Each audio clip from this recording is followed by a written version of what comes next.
भावानं आज रविवार होता म्हणून ट्रान्सपोर्ट बंद होतं, त्यामुळे गेलो आम्ही बीचवर फिराय. मस्त की आमल्यान चहा बी पाजला बघा.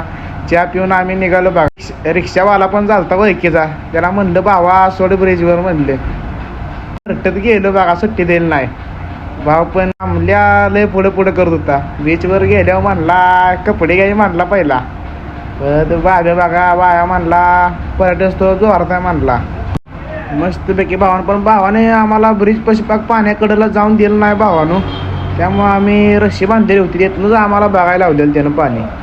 मस्तपैकी बघा फिरलो. आता म्हणले आता जाऊया म्हणलं आमल्याला. मस्तपैकी आता शेवटचं म्हणला व्हिडिओ काढतो. मस्तपैकी आता रिक्षावाल्याला फोन करूया म्हणलं. रिक्षावाला पण आला बघा न्याला. रिक्षातनं गेलो. म्हणलं बाब्याला म्हणलं चालतच का नका म्हणला. गेलो नियोजन लावलं रात्री खट्टपैकी. भावानो पहिलाच ब्लॉग आहे, सपोर्ट करा.